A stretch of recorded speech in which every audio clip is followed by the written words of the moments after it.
Hi guys, and welcome back to my channel. If you're new, my name is Wendy and thank you so much for clicking on this video to watch my content. If you're an oldie but a goodie, thank you so much for your continuous support. Follow you, blessings follow me too, as I dey pray for you. So today I'll be doing a little Q&A, questions that I got off my business page, and got quite a few actually. So I'll just be going through all of them and answering all your questions. The first question is, what inspired you to start your business? I had my 25th birthday party, which I had the opportunity to obviously plan that, and I realized that I really loved doing something like this. I got an experience of that, and basically prior to that I had already started thinking of starting a business within events planning, and my birthday gave me an opportunity to, I guess, see a holistic picture of what really goes into an event. I also like planning things. Part of my business is also being able to meet new people, so getting to meet my clients, their partners if it's a wedding, and also their family. So I really love people, and I'm a people person, so it's pretty much quite obvious why I would go into something that involves with people. So the next question is, what are the challenges you've had so far? There are quite a few, and I guess it depends on what you really classify as challenge. But I think one of the main things that I've obviously had as a new business owner is obviously being able to build that trust with my clients, building clientele, also being a solo, a solo business owner in an events planning industry. It can get a little bit crazy, so just not having enough people to assist you on the day. I'm not at the stage right now where I could fund for hiring more people. Dealing with vendors, oh my gosh guys, I actually have a story time in regards to that. I'm not sure if I want to do a video about it yet because it's sort of new, and when I say sort of new, it's about 3 months now when I did this. I worked with this particular vendor, but yeah, I've had pretty bad experiences with some vendors. The other part is also being accountable to yourself. So as you know, being a business owner, no one is chasing after you. Basically what you do is what you get out of it. How much time you put into it is what comes out of it for you. Managing your budgets, your finances, your accounts, admin stuff, all of that stuff, you basically get to do all of them. So being accountable to yourself, sometimes can get quite lazy, but I guess when you remind yourself as to why you really started this in the first place, you'll be fine. So the next question is, what does the name Absidy mean? And Absidy, it's like my first love, guys. But I honestly, I love my business name, and I'm so grateful to God for giving me the ideas and everything. But anyway, what does the name Absidy mean? Absidy means the hand and peace of God, which is obviously derived from the Greek language. The next question is, how long have you been in business? So I've been in business for about 7 months now. The next question is, how do you manage your business, work, and school all at the same time? I would like to say that it hasn't been the most easiest thing ever. I'm not gonna sit out here and be like, I've become a pro at it, because I'm still learning as time goes. But I guess being able to prioritize, plan your days, plan your journey, and also having people around you that support you. So Bay supports a lot. I know that a lot of people around me also supports me. It's all about being able to manage things and plan well. I know for business, for example, I already sort of had an experience prior to me going solo, so I guess the admin side of things are done after I finish my full-time job. Oh yes, I do have a full-time job as well, which I do 9 to 5. So after I finish work, I pretty much just come home, do business stuff. Sometimes I use my lunch breaks to just do invoices and stuff for clients. It's really good if you can have a journal or some sort of a planning planning book. So just writing down what is more mandatory and what is required of your time, being able to plan your days and your time to the dot. literally. So I know that 9 to 5 is working time, and in between those working times, I do have breaks as well that I use for business stuff, whether it be like promoting my business or even like putting together an invoice to send to a client, picking up a call. I usually have a day off mainly for school. I go into school around 8 a.m. in the morning, and then I finish around 4 p.m. Again, when I come back home, the workload continues. So the next question is, how did you come up with the name and logo for your business?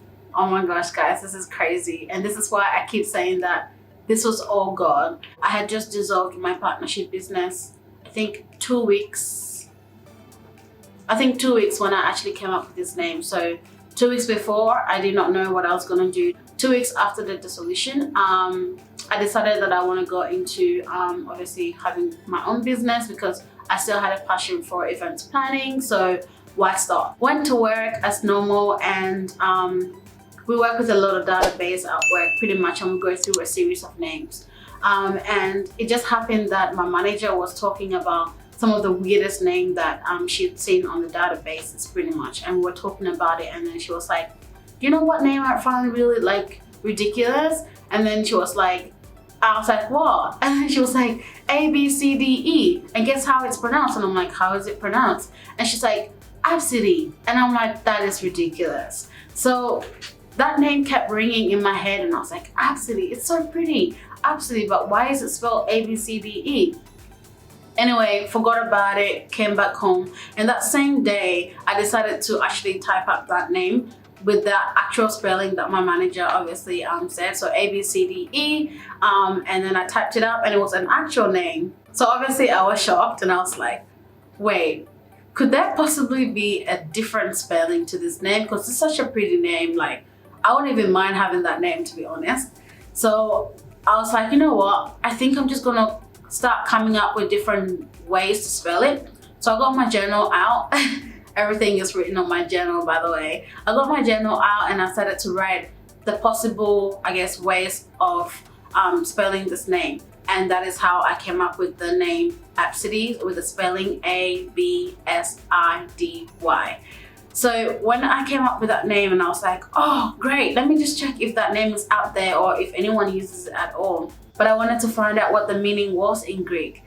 Lo and behold, that was like the perfect like light bulb moment for me. And yeah, I searched it in Google, and I was like, love it. I did have like 3 other names as well, which are really amazing. I'm not gonna put it out here because I'm thinking of other businesses that I might use that for. Sorry about it, guys. How I came up with the logo. So after coming up with the name, I was pretty much like, this name is so pretty. I don't want anything to distract it. I just want something simple and pretty easy to go with. So I decided looking for people on Fiverr. If you guys don't know, Fiverr is actually an app that you can use to find different people of different, I guess, profession that know how to do different things, like creating logos, writing a content for you for your website, just whatever it is that you need business-wise,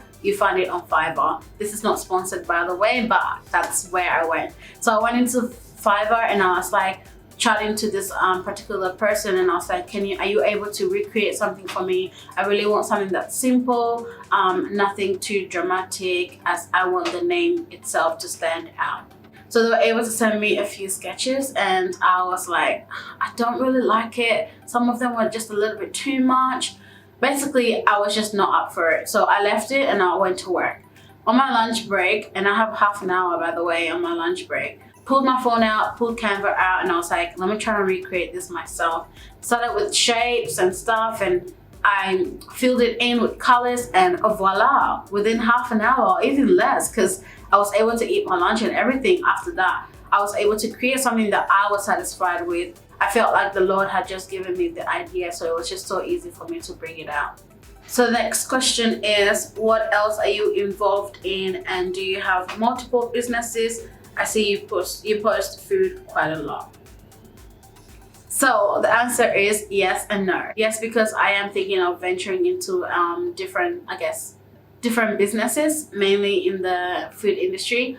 I do love cooking a lot, and I do have a page actually where I put out content and things that I've obviously done for clients, and also things that I've cooked for myself as well. So I do have a great passion for food, and I want to be able to merge events planning and catering together. So yeah, that's where my thought is at this point.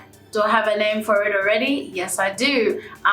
Do I have a logo for it? It is in the works. So I will be obviously putting that out there a little bit later. As you know, Rona is doing the most right now, so basically taking the time to plan. Also, and guys, I will put the link to my food page right in the description box for you to follow me on my Instagram page as well. Thank you. The next question is, have you ever had a bad client or a bad experience while planning?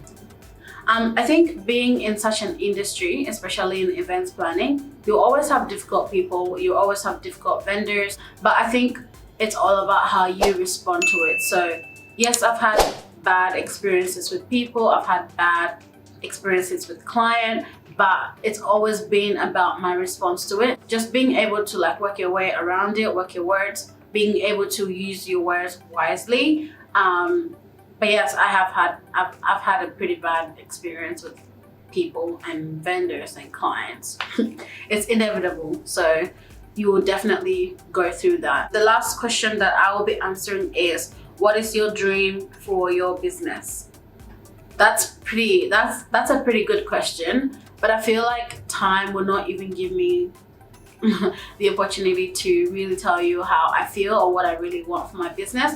But just to give you a bit of a snippet, I want to be able to expand. That's everyone's dream when it comes to obviously starting a business, is being able to expand, to reach the unreachable, to be able to touch nations. I want to expand my businesses all around the world, and become someone that's influential, basically someone that people can look up to as a businesswoman, and just be able to share my experience like I am doing right now with you guys. I feel like there's just so much power in being able to share your experiences, and also being able to share some tips like I am doing right now with you guys. Because should I have known the things that I know now when I started my business, though, there would have been a lot more progress in my business. I guess the next thing also that I want to do is bring empowerment to people, especially people that are starting off as new business owners. This is pretty much what it is. That comes to the end of the video. Thank you guys so much for tuning in. I really hope that this has inspired someone. Do not forget to like, comment, and subscribe to my channel. If you have any further questions, leave a comment down below. I will attend to you. I'll leave all the information down in the description box, so my business page and also my food page. Definitely follow me on my food page. I'll also leave my personal socials and personal accounts down below as well. Thank you guys again for watching this video, and I'll see you later. Bye. Blessings follow you, blessings follow me too. As I dey pray for you, make you pray for me.